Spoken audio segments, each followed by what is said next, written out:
جن کو تمام جہانوں کے لیے رحمت بنا کر کے بھیجا گیا۔ محترم سامعین و سامعات،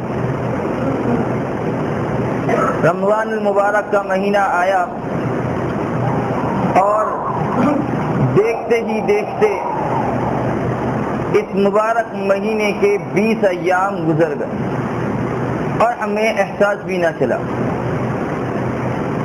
اب اس مہینے کے آخری 10 ایام باقی ہیں اور ان ایام کی بہت زیادہ اہمیت ہے۔ یوں تو پورے مہینے کی اہمیت ہے، لیکن خصوصی طور پر ان آخری ایام کی بہت زیادہ اہمیت ہے، کیونکہ نبی کریم صلی اللہ علیہ وسلم ان آخری 10 ایام میں کمر بستہ ہو جایا کرتے تھے عبادت کے لیے، کثرت سے عبادت کیا کرتے تھے۔ اللہ رب العالمین کی رضا، اس کی خوشنودی اور اس کا تقرب حاصل کرنے کے لیے نبی کریم صلی اللہ علیہ وسلم اور آپ کے اصحاب کثرت سے عبادت کیا کرتے تھے۔ حضرت عائشہ رضی اللہ تعالی عنہ فرماتی ہیں کہ ان النبی صلی اللہ علیہ وسلم كان اذا دخل العشر، کہ نبی صلی اللہ علیہ وسلم کہ جب یہ آخری 10 ایام میں داخل ہوتے تو فرماتی ہیں حضرت عائشہ رضی اللہ تعالی عنہ کہ احیا لیلہ، کہ راتوں کو زندہ کیا کرتے تھے، مطلب راتوں کو اللہ رب العالمین کی عبادت کیا کرتے تھے۔ وَأَيْقَظَ أَهْلَهُ، اور صرف یہ نہیں کہ آپ صلی اللہ علیہ وسلم عبادت کیا کرتے تھے، ساتھ ہی ساتھ اپنے گھر والوں کی اس کی تاکید بھی کیا کرتے تھے، اپنے گھر والوں کو اللہ رب العالمین کی عبادت کو ابھارا کرتے تھے۔ وَشَدَّ مِئْزَرَهُ، اور کمر بستہ ہو جایا کرتے تھے، یعنی کثرت سے اللہ رب العالمین کی عبادت کیا کرتے تھے۔ اور ایک دوسری حدیث میں جو میں نے خطبہ مسنونہ میں پڑھی، حضرت عائشہ رضی اللہ تعالی عنہ فرماتی ہیں کہ کان رسول اللہ صلی اللہ علیہ وسلم یجتہد فی العشر الاواخر، کہ نبی کریم صلی اللہ علیہ وسلم ان آخری 10 دنوں میں اتنی کثرت سے عبادت کیا کرتے تھے، اجتہاد کوششیں کیا کرتے تھے اللہ رب العالمین کی رضا کو حاصل کرنے کے لیے، کہ ما لا یشتہر فی غیرہا، کہ ان 10 دنوں کے علاوہ میں دیگر ایام میں آپ اتنی عبادت نہیں کیا کرتے تھے۔ یہ کس کا حال ہے؟ نبی کریم صلی اللہ علیہ وسلم کا، کہ جن کے اگلے پچھلے سارے گناہ معاف تھے، اور ان کی حالت یہ ہے کہ وہ ان آخری 10 ایام میں کثرت سے عبادت کرتے ہیں۔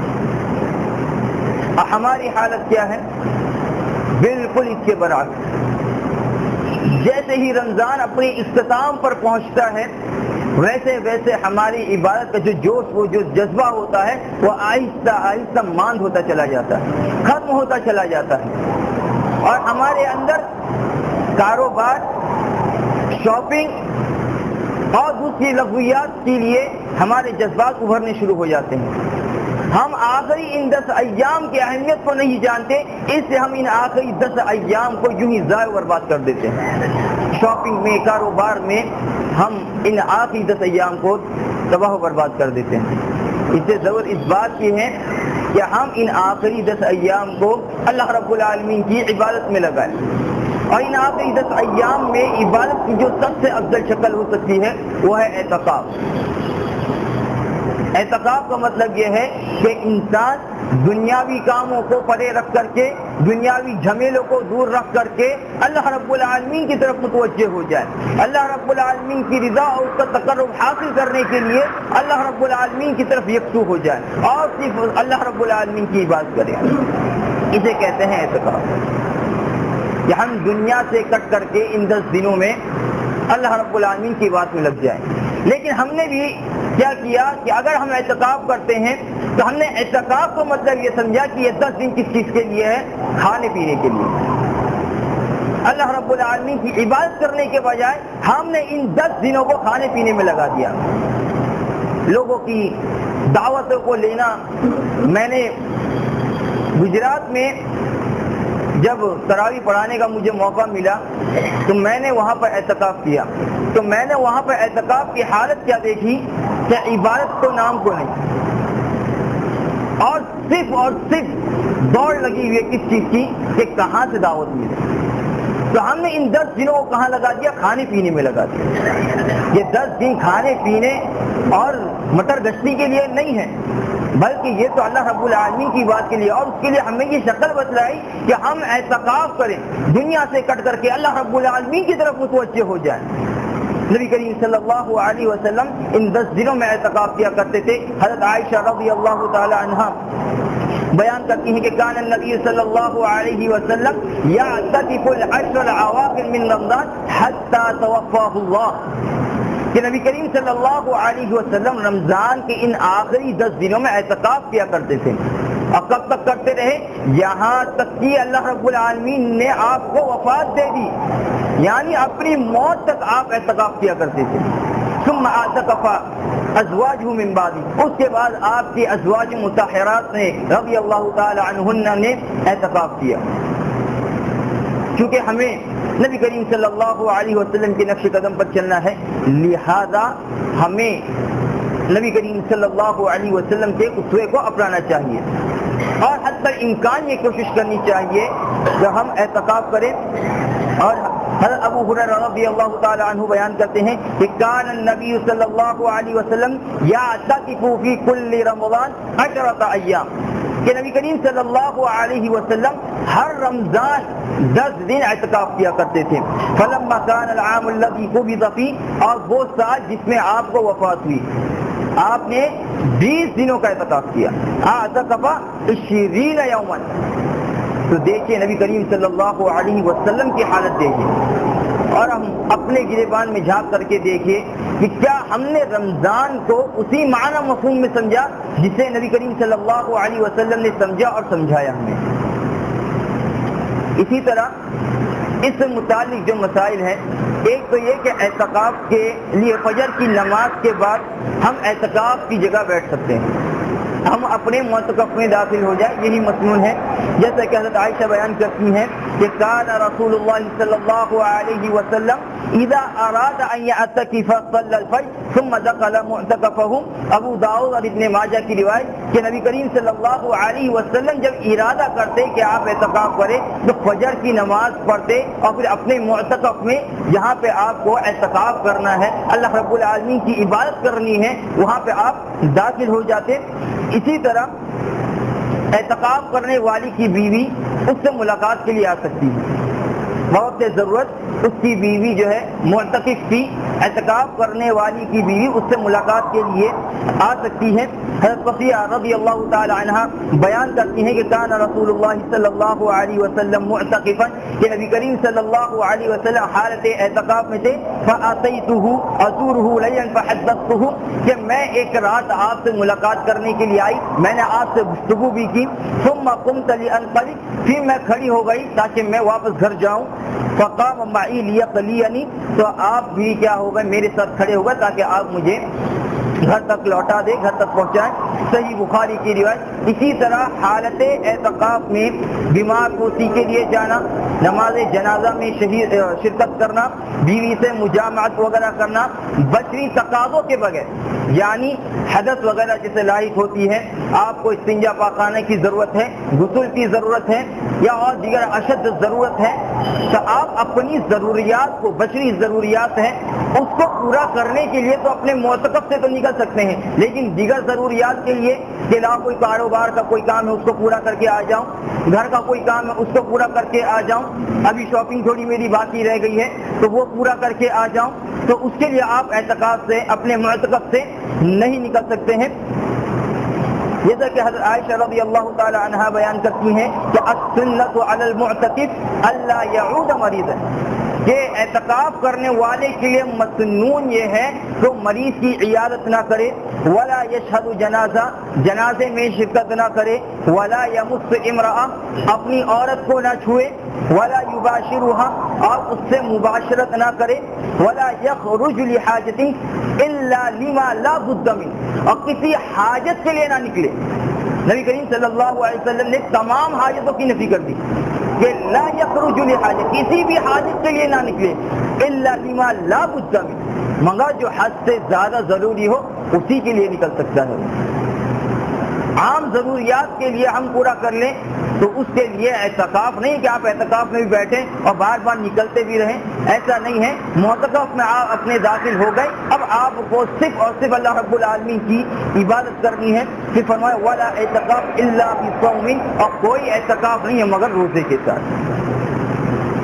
تو اس روایت سے ہمیں کئی چیزوں کا پتہ چلا، لیکن ساتھ ہی ساتھ یہ بھی ہے کہ اگر آپ جیسے مسجد میں ابھی نماز پڑھ رہے ہیں، معتکف سے نکلے ہیں، آپ ابھی جا رہے ہیں، تو آپ ایسے چلتے ہوئے کسی مریض کی عیادت کر لیں تو اس میں کوئی حرج نہیں ہے، لیکن آپ خصوصی کسی مریض کی عیادت کے لیے گھر پر جائیں تو یہ چیز منع ہے۔ اب جیسے ابھی آپ آئے ہیں نماز پڑھنے کے لیے مسجد میں، اب اپنے معتکف میں جا رہے ہیں اور پھر کسی سے آپ نے عیادت کر لی، اس کا حال چال پوچھ لیا، بیمار پرسی کر لی، تو اس میں کوئی حرج نہیں ہے۔ اسی طرح عورتیں بھی اعتکاف کر سکتی ہیں۔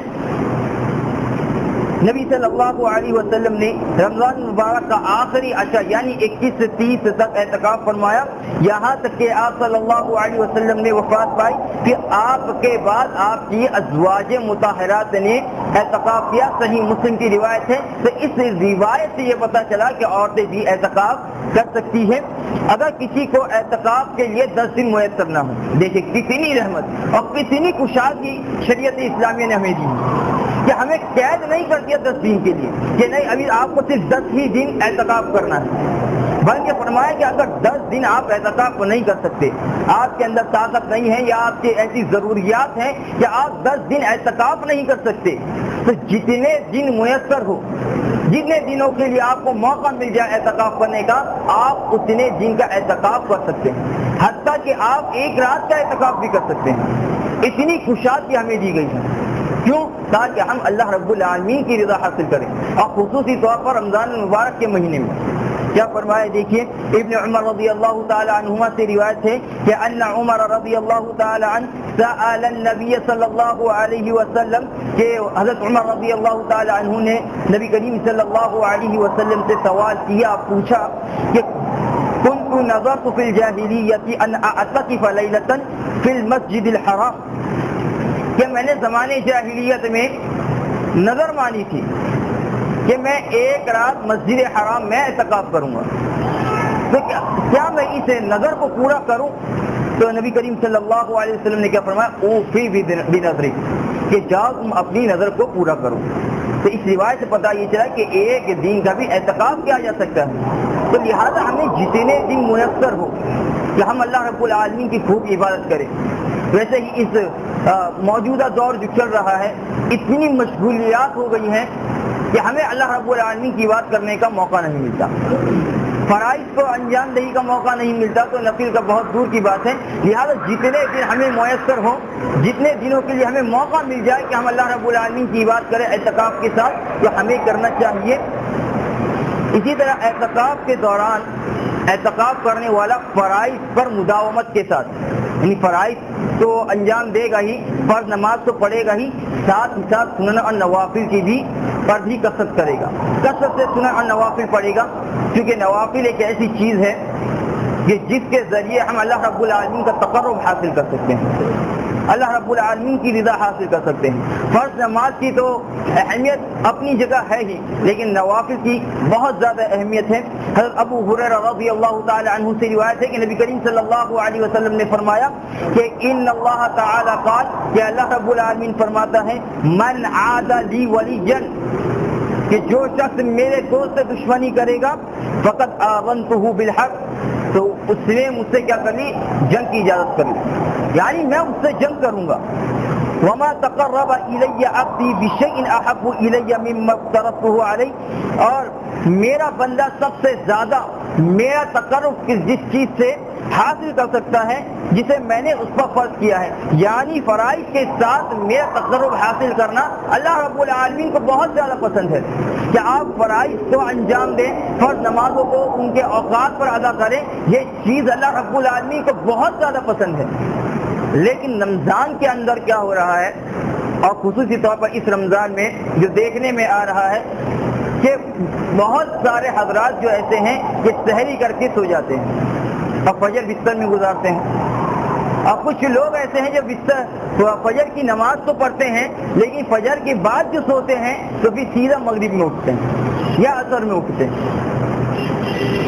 تو رمضان کا مطلب کیا ہے؟ لعلکم تتقون.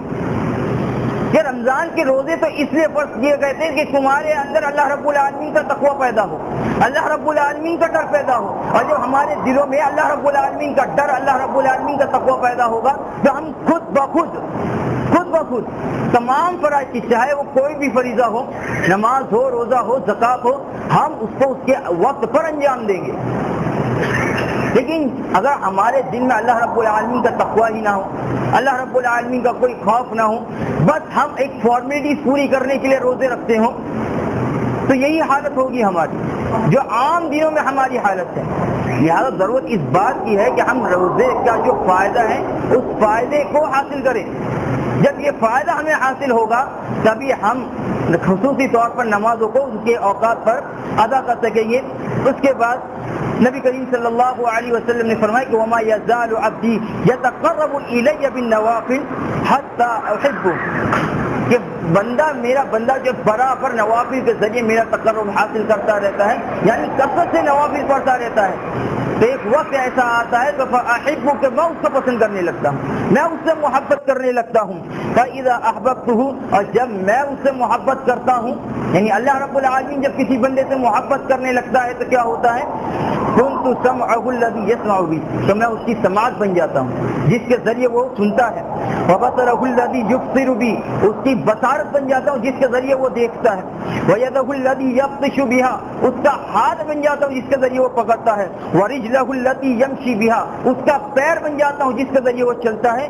وان سألني لأعطينه, اور اگر وہ مجھ سے کسی چیز کا سوال کرتا ہے, مجھ سے کوئی چیز مانگتا ہے تو میں اس کو ضرور بھی ضرور عطا کرتا ہوں. ولئن استعاذني لأعيذنه, اور اگر وہ مجھ سے پناہ طلب کرے, کسی شر سے پناہ طلب کرے تو میں اس کو پناہ دیتا ہوں. یعنی اللہ رب العالمین مکمل طور پر اس بندے کو اپنی اطاعت پہ لگا دیتا ہے. تو یہ نوافل کا فائدہ ہے. تو ہمیں خصوصی طور پر ان 10 دنوں میں, اور یہ صرف اعتکاف کرنے والے کے لیے کے ساتھ خاص نہیں ہے, بلکہ جو اعتکاف نہیں کرتے ہیں عام لوگ, ان کے لیے بھی ہے کہ وہ ان 10 دنوں میں کثرت سے نوافل پڑھے فرائض کے ساتھ ساتھ. اور اسی طرح ایک روایت میں ہے کہ نبی کریم صلی اللہ علیہ وسلم نے فرمایا کہ ما من عبد مسلم, کہ کوئی بھی مسلم بندہ یصلی للہ کل یوم 12 رکعۃ, کہ پورے دین میں کہ وہ 12 رکعات ادا کرے اللہ رب العالمین کے لیے, اللہ رب العالمین کی رضا کی خاطر, تطوعا غیر فریضہ, یہ کوئی فرض نہیں ہے, فرض کے علاوہ ہے. الا بنى الله له بيتا في الجنہ او بني له بيت في الجنہ, یا اللہ رب العالمین اس کے لیے جنت میں ایک گھر بناتا ہے یا اس کے لیے جنت میں ایک گھر بنایا جاتا ہے. تو سنن اور نوافل کی اتنی زیادہ اہمیت ہے. تو یہ ان 10 دنوں میں خصوصی طور پر ہم نوافل پر بھی مداومت برتیں, نوافل بھی کثرت سے ادا کریں تاکہ اللہ رب العالمین کا تقرب حاصل ہو, تاکہ ہمارے لیے جنت میں ایک گھر بنایا جائے. دوسری چیز جس کی وجہ سے یہ آخری عشرہ اس کی بہت زیادہ اہمیت بڑھ جاتی ہے, اس کی اہمیت کو مزید 4 چاند لگ جاتے ہیں, وہ ہے قیام اللیل. ویسے تو پورا رمضان قیام اللیل کا فائدہ ہے, اس کا ثواب بہت زیادہ ہے, لیکن خصوصی طور پر ان 10 دنوں میں ہمیں اہتمام کرنا چاہیے قیام اللیل کا. کیوں؟ کیونکہ نبی کریم صلی اللہ علیہ وسلم نے اپنے اصحاب کو قیام اللیل کروائی جماعت کے ساتھ, وہ اسی آخری عشرے میں کروائی. اسی آخری ان 10 دنوں میں نبی کریم صلی اللہ علیہ وسلم نے قیام اللیل کی نماز اپنے اصحاب کو پڑھائی. حضرت ابو ذر رضی اللہ تعالی عنہ بیان کرتے ہیں کہ ہم نے رسول اللہ صلی اللہ علیہ وسلم کے ساتھ رمضان کے روزے رکھے, اور آپ صلی اللہ علیہ وسلم نے ہمیں اس دوران قیام اللیل نہیں کرایا. لیکن جب آخری 10 دن بچ گئے اور 23ویں رات آئی تو آپ نے ہمیں قیام کیا ہمارے ساتھ, اور اتنی لمبی قرت کی کہ 1/3 رات باقی رہ گئی. پھر 24ویں رات آئی تو آپ نے قیام نہیں کیا, لیکن جب 25ویں رات آئی تو آپ نے ہمیں قیام کرا یہاں تک کہ آدھی رات رہ گئی. تو میں نے کہا کہ اے اللہ کے رسول صلی اللہ علیہ وسلم، کاش آج آپ ساری رات قیام کراتے تو کتنا اچھا ہوتا. اور آج ہمارا حال کیا ہے کہ اگر امام 5 منٹ لیٹ کرا دے تراویح میں، جسے ہم قیام اللیل کی نماز بھی کہتے ہیں، اگر 5 منٹ صرف لیٹ ہو جائے نماز میں، پھر دیکھیے کتنے سارے مصلی حضرات ہمارے ایسے ہیں جو آگ بگولا ہو جاتے ہیں، اور کتنے حضرات ایسے جو امام کو آ کر ٹوک دیتے ہیں. آج آپ کی طبیعت خراب ہے، آج آپ کو صحیح سے یاد نہیں تھا، صرف 5 منٹ. اور آپ دیکھیں نبی کریم صلی اللہ علیہ وسلم اصحاب کا کیا معمول کیا ہے کہ اتنی لمبی قرت ہے کہ آدھی رات رہ گئی تھی، اور اس کے بعد جب 26ویں رات آئی تو آپ نے قیام نہیں کرایا، اور 27ویں رات آئی آپ نے قیام کرایا، اور ساتھ ہی ساتھ اپنے گھر والوں کو بھی شامل کیا. آخری قیام میں 27ویں رات کو اپنے گھر والوں کو، اپنی ازواج مطہرات کو بھی شامل کیا، اور اتنا لمبا قیام کرایا کہ ہمیں سحری کے فوت ہو جانے کا خطرہ پیدا ہوا کہ آج ہمیں سحری کرنے کا موقع نہیں ملے گا. اتنا لمبا قیام آپ نے کرایا. تو قرآن و حدیث کے اندر بھی اگر ہم دیکھیں تو قیام اللیل کی بہت زیادہ اہمیت ہے. متقیوں کی صفت بیان کرتے ہوئے اللہ رب العالمین نے کیا فرمایا کہ کانوا قلیلا من اللیل ما یہجعون، کہ رات میں بہت کم سوتے ہیں، رات میں بہت کم سوتے ہیں، یعنی اللہ رب العالمین کی رات میں عبادت کرتے ہیں. وبالاسحار هم یستغفرون، اور سحری کے وقت کیا کرتے ہیں؟ استغفار کرتے ہیں، اپنے گناہوں سے بخشش طلب کرتے ہیں. اور پھر فرمایا کہ تتجافى جنوبهم عن المضاجع يدعون ربهم خوفا وطمعا ومما رزقناهم ينفقون، اور ان مومنین کے پہلو کیا ہے؟ ان کے بستروں سے الگ رہتے ہیں، یعنی رات میں خوب اللہ رب العالمین کی بات کرتے ہیں، اپنے رب کو پکارتے ہیں خوف و طمع کے ساتھ. جہنم کا خوف ہوتا ہے اور جنت کی حرص ہوتی ہے، اس امید کے ساتھ کہ اللہ رب العالمین ہمیں جہنم سے نجات دے گا، جنت میں داخل کرے گا. اس امید کے ساتھ اللہ رب العالمین کو پکارتے ہیں، اللہ رب العالمین کی بات کرتے ہیں. وَمِمَّا رَزَقْنَاهُمْ يُنْفِقُونَ، اور ان چیزوں میں سے جو ہم نے ان کو دے رکھا ہے اس کو اللہ رب العالمین کی راہ میں خرچ بھی کرتے ہیں. تو قیام اللیل کی بہت زیادہ اہمیت ہے. تو خصوصی طور پر ہمیں اس رات میں قیام کرنا چاہیے، اور یہی وہ وقت ہوتا ہے، رات کا جو تہائی حصہ جب باقی رہتا ہے تو یہ وہ وقت ہوتا ہے جس وقت دعا قبول ہوتی ہے. اللہ رب العالمین آسمانی دنیا پر نزول فرماتا ہے، اور کیا فرماتا ہے کہ نبی صلی اللہ علیہ وسلم نے فرمایا کہ ینزل ربنا تبارک و تعالی، کہ اللہ رب العالمین نازل ہوتا ہے کل لیلۃ الی السماء الدنیا، ہر رات آسمانی دنیا کی طرف. حین یبقى ثلث اللیل الاخر، جب رات کا آخری تہائی حصہ باقی رہتا ہے تو اللہ رب العالمین فرماتا ہے من یدعونی فاستجیب له، کون ہے جو مجھ سے مانگتا ہے، میرے سے دعا کرتا ہے، میں اس کی پکار کو قبول کروں گا. من یسألنی فاعطیہ، کون ہے جو مجھ سے سوال کرتا ہے میں اس کو عطا کروں. من یستغفرنی فاغفر له، کون ہے جو اپنے گناہوں کی بخشش طلب کرتا ہے میں اس کو آج بخش دوں. اور صحیح مسلم کی روایت میں ہے کہ فلا یزال كذلك حتى يضيء الفجر، یہ اسی طرح، یعنی یہ پکار جو ہے اسی طرح رہتی ہے حتیٰ کہ فجر روشن ہو جاتی ہے، یعنی صبح تک یہ پکار رہتی ہے. 1/3 پوری رات آخر کا اس میں اللہ رب العالمین پکارتا ہے لوگوں کو جس وقت لوگ سو رہے ہوتے ہیں. اسی لیے نبی کریم صلی اللہ علیہ وسلم نے کہا وَصَلُّوا بِاللَّيْلِ وَالنَّاسُ نِيَامٌ، کہ جب لوگ سوتے ہوں اس وقت تم نماز ادا کرو تو کیا ہوگا؟ جنت میں داخل ہو جاؤ گے. تو ہمیں چاہیے کہ ان آخری 10 دنوں میں کثرت سے قیام اللیل کرے اور کثرت سے دعا کرے، اور خصوصی طور پر جب آخری رات کا تہائی حصہ بچ جائے تب ہم اللہ رب العالمین سے دعا کریں تاکہ اللہ رب العالمین ہماری دعا کو سنے، اللہ رب العالمین ہماری دعا کو قبول فرمائے. اسی طرح وہ رات جس رات کو خصوصی طور پر فرمایا کہ یہ 1000 مہینوں سے زیادہ افضل ہے، اسے ہم لیلۃ القدر کہتے ہیں. یہ رات بھی اسی آخری عشرے میں آتی ہے، اور اس سے ہمیں اس آخری عشرے کی اہمیت کا پتہ چلتا ہے کہ کتنی زیادہ اہمیت. ایک تو نبی کریم صلی اللہ علیہ وسلم خصوصی طور پر اس عشرے میں عبادت کرتے تھے، اس میں اعتکاف کیا جاتا تھا. اسی عشرے میں نبی کریم صلی اللہ علیہ وسلم نے اپنے اصحاب کو قیام کرایا، اور اسی آخری عشرے میں لیلۃ القدر آتی ہے. تو سوچے کتنی زیادہ اہمیت ہے اس آخری عشرے کی۔ اللہ رب العالمین نے فرمایا کہ انا انزلناہ فی لیلۃ القدر، ہم نے قرآن کو لیلۃ القدر میں نازل فرمایا۔ وما ادراک ما لیلۃ القدر، تم کیا جانو یہ لیلۃ القدر کیا ہے، اس کی اہمیت کیا ہے، اس کی فضیلت کیا ہے۔ لیلۃ القدر خیر من الف شہر، یہ رات ایسی رات ہے جو 1000 مہینوں سے زیادہ بہتر ہے۔ تنزل الملائکۃ والروح فیہا باذن ربہم من کل امر، تو فرشتے اور روح الامین جبرائیل علیہ السلام اس رات میں ہر حکم کو لے کر کے اللہ رب العالمین کی اجازت سے نازل ہوتے ہیں۔ اور فرشتوں کی کثرت دیکھے کتنی ہے، یہاں پہ تو فرشتوں کا ذکر ہے اور جبرائیل علیہ السلام کا ذکر ہے، لیکن ابن خزیمہ کی صحیح سند کے ساتھ ایک روایت ہے کہ اس میں فرشتے کس طرح نازل ہوتے ہیں کہ وَإِنَّ الْمَلَائِكَةَ تِلْكَ اللَّيْلَ أَكْثَرَ فِي الْأَرْضِ مِنْ عَدَدِ الْحَصَىٰ، کہ فرشتے اس رات جو نازل ہوتے ہیں کنکریوں کی تعداد کے برابر۔ اب کنکریوں کی تعداد کتنی زیادہ ہے کوئی نہیں گن سکتا، اتنی تعداد میں فرشتے اس مبارک رات میں نازل ہوتے ہیں۔ یہ تنزل الملائکۃ والروح فیہا باذن ربہم من کل امر سلام ہی حتی مطلع الفجر، کہ فجر کے طلوع ہونے تک یہ رات سلامتی والی رات رہتی ہے۔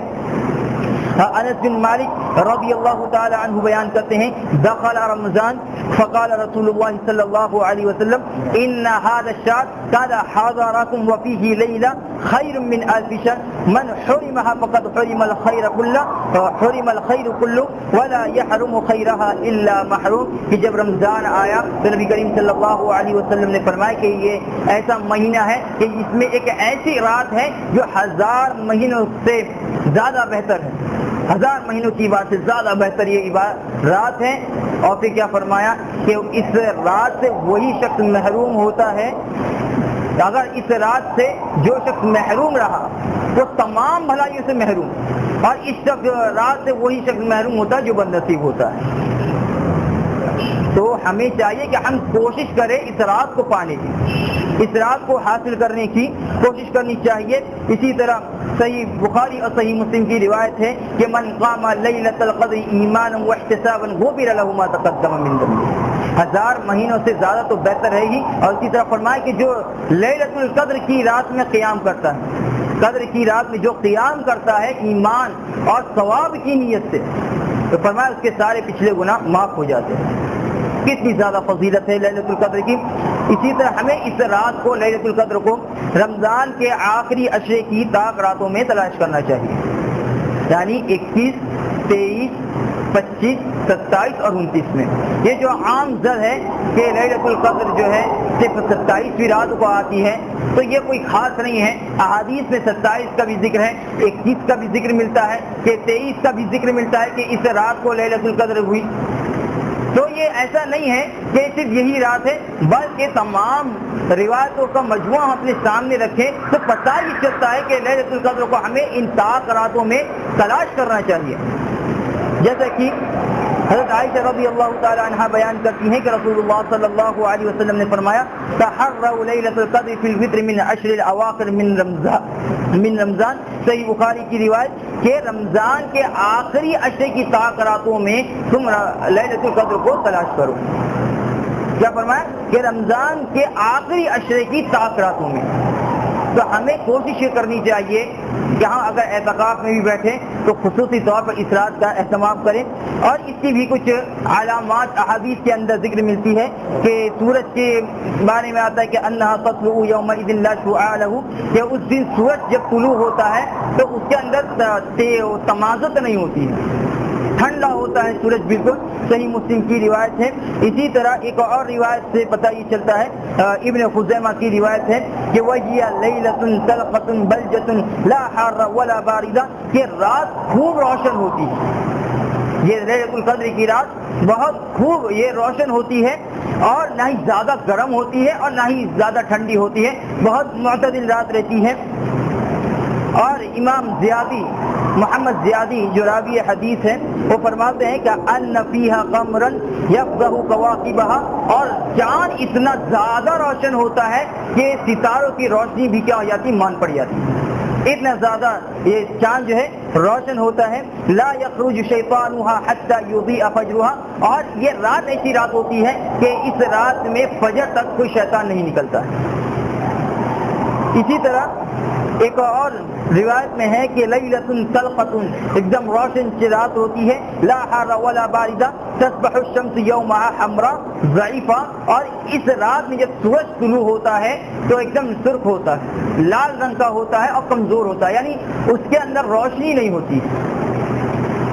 اور اسی طرح ایک اور روایت میں ولا يحل لقوم ان يرمى بها فيها حتى تصبح, کہ اس رات کو صبح تک کسی تارے کو نہیں پھینکا جاتا. یعنی شہاب ثاقب جو ہوتا ہے وہ اس رات نہیں ہوتا, کیوں جسے ہم ٹوٹتا ہوا تارا کہتے ہیں. شہروں میں اس طرح موقع نہیں ملتا دیکھنے کا. جسے ہم ٹوٹتا ہوا تارا کہتے ہیں تو وہ تارا نہیں نکلتا اس رات, اس دن کوئی ستارہ نہیں پھینکا جاتا. تو یہ کچھ چند علامتیں. اس رات بارش ہوتی ہے. نبی کریم صلی اللہ علیہ وسلم نے فرمایا کہ یہ رات کی اس کی نشانیاں مجھے بتلائی گئی لیکن میں بھول گیا, لیکن میں نے خواب میں دیکھا کہ میرا ماتھا اور میری ناک جو ہے مٹی میں ملوث ہے, یعنی مٹی لگی ہوئی ہے. لیکن جب صبح ہوئی آپ نے دیکھا کہ آپ کا یہ ماتھا جو ہے مٹی سے اٹا پڑا ہے, یعنی اس رات بارش بھی ہوئی اور جس کی وجہ سے وہ مٹی آپ کو لگی, تو اس رات بارش ہوا کرتی ہے. اور اس روایت میں ایک مصنون دعا جسے نبی کریم صلی اللہ علیہ وسلم نے ہمیں سکھلائی ہے کہ اس رات میں ہم مقصد اس دعا کا اہتمام کریں. حضرت عائشہ رضی اللہ تعالی عنہا سے روایت ہے کہ وہ کہتی ہیں کہ میں نے پوچھا نبی کریم صلی اللہ علیہ وسلم سے اگر میں اس رات کو یعنی لیلۃ القدر کو پا لوں تو میں کون سی دعا پڑھوں؟ تو نبی کریم صلی اللہ علیہ وسلم فرمایا کہ پڑھ اللہم انک عفو تحب العفو فاعف عنی. اللہم انک عفو تحب العفو فاعف عنی. 3 ٹکڑوں میں اور بہت ہی آسان دعا کہ اے اللہ انک عفو, تو معاف کرنے والا ہے. تحب العفو, معافی کو پسند کرتا ہے, معاف کرنے کو پسند فرماتا ہے. فاعف عنی, لہذا مجھے تو معاف فرما, میرے گناہوں کو بخش دے. بہت ہی آسان دعا ہے کہ اللہم انک عفو تحب العفو فاعف عنی. ہمیں اس دعا کا اہتمام کرنا چاہیے اور خصوصی طور پر اس آخری عشرے میں ہمیں کثرت سے عبادت کرنی چاہیے اور اس کی اہمیت کو ہمیں سمجھنا چاہیے. ایسا نہ ہو کہ ہم اس کی اہمیت کو نہ سمجھیں اور ہمارے ہاتھوں سے یہ 10 ایام جو یوں ہی گزر جائے, یوں ہی ضائع ہو جائے اور بعد میں ہم کبھی افسوس ملتے رہ جائیں. کہ نبی کریم صلی اللہ علیہ وسلم نے ایک حدیث میں فرمایا تھا کہ جو شخص رمضان کو پالے اور اپنے گناہوں کی بخشش نہ کرا پائے تو ایسا شخص کیا ہے؟ بد نصیب شخص ہے. ایسے شخص کو بد نصیب کہا گیا ہے. تو یہ 10 ایام جو اب بچے ہوئے ہیں 21 سے 30 تک کے, تو ہمیں ان 10 دنوں میں کثرت سے اللہ رب العالمین کی بات کرنی چاہیے. ان 10 دنوں کو شاپنگ, کاروبار, دیگر لغویات, دیگر فضولیات میں برباد نہیں کرنا چاہیے. ان 10 دنوں میں جس طرح نبی کریم صلی اللہ علیہ وسلم کثرت سے عبادت کیا کرتے تھے, ہمیں بھی آپ کے اسوے کو اپناتے ہوئے, حالانکہ نبی کریم صلی اللہ علیہ وسلم کے اگلے پیچھے سارے گناہ معاف, لیکن پھر بھی دیکھیے نبی کریم صلی اللہ علیہ وسلم کثرت سے عبادت کرتے ہیں. لہذا ہمیں بھی آپ کے اسوے کو اپناتے ہوئے ان 10 دنوں میں کثرت سے عبادت کرنی چاہیے. اللہ رب العالمین سے دعا ہے کہ اللہ رب العالمین ہمیں اس بات کی توفیق دے کہ ہم بھی ان 10 دنوں میں کثرت سے عبادت کریں. اللہ رب العالمین کی رضا حاصل کرنے, اس کا تقرب حاصل کرنے اور اس کی خوشنودی حاصل کرنے کی ہمیں توفیق دے. ہمیں کثرت سے عبادت کرنے کی توفیق دے اور ہم میں جو بیمار ہے اللہ رب العالمین ان کو شفا کامل عاجل عطا فرما. جو ہم میں مقروض ہے اللہ رب العالمین ان کے قرضوں کو دور فرما دے. جو بے روزگار ہے اللہ رب العالمین تو انہیں روزی روٹی دے دے. اور ہمیں جو بے اولاد ہے اللہ رب العالمین تو انہیں نیک صالح اولاد عطا فرما. جب تک جیے اسلام پر جیے اور جب موت آئے ایمان پر آئے. آمین. اقول قولی ھذا استغفر اللہ لی ولکم ولسائر المسلمین فاستغفروہ انہ ھو الغفور الرحیم.